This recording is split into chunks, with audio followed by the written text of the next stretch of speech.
एका बाजूला परीक्षेचा अभ्यास आणि दुसऱ्या बाजूला बँक खात्यात तब्बल 2,60,00,000 रुपये।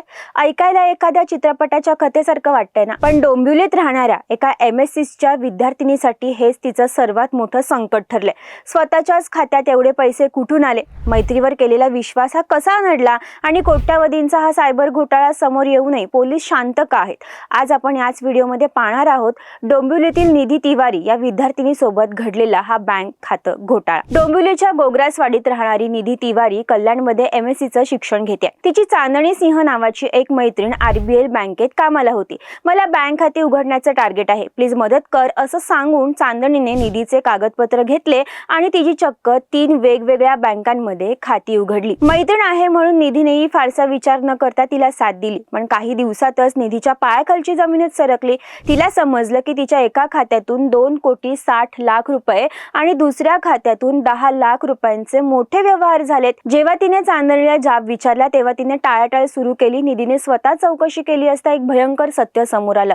उत्तराखंडमधील निष्पाप नागरिकांची फसवणूक करून लुटलेला पैसा निधीच्या खात्यात जमा केला जात होता आणि तिथून तो दुसरीकडे वळवला जात होता। निधीने तात्काळ पोलीस स्टेशन गाठलं, पण तिथे तिला सहकार्याऐवजी मनस्तापच मिळाला। गेल्या 3 महिन्यांपासून ती पोलिसांकडे दाद मागतेय, पण पोलीस या प्रकरणाला गांभीर्याने घ्यायला तयार नाहीयेत। धक्कादायक म्हणजे या प्रकरणात उल्हासनगरमधील एका व्यक्तीचं नाव समोर येऊनही आणि पोलिसांनी संशयितांना बोलवूनही त्यांना कारवाई न करता सोडून दिले। तू यात तक्रारदार होऊ शकत नाहीस असं सांगून पोलिसांनी निधीलाच वाऱ्यावर सोडलं। जेव्हा ही बातमी मनसे नेते अविनाश जाधव यांच्यापर्यंत पोहोचली तेव्हा त्यांनी या प्रकरणात थेट उडी घेतली। जर मुख्यमंत्र्यांनी सायबर क्राईम रोखण्यासाठी मोठ्या घोषणा केल्या असतील तर मग एका विद्यार्थिनीसोबत इतका मोठा गुन्हा घडूनही पोलीस कारवाई का करत नाहीयेत असा संतप्त सवाल अविनाश जाधव यांनी केलाय। आरोपींना सोडून देण्यामागे पोलिसांचा नक्की उद्देश काय आहे असा देखील आरोप मनसेने केलाय। सध्या प्रकरणाची चौकशी सुरू असल्याचं पोलीस सांगत असले तरी निधी आणि तिच्या कुटुंबावर दहशतीचं सावट आहे। मित्रांनो, या घटनेतून एकच धडा मिळतो, तुमचे आधार कार्ड, पॅन कार्ड किंवा बँक डिटेल्स टार्गेट पूर्ण करायचं आहे म्हणणाऱ्या मित्राला किंवा नातेवाईकालाही हे सगळं देऊ नका। तुमच्या एका सहीचा वापर कोट्यावधींच्या घोटाळ्यासाठी होऊ शकतो।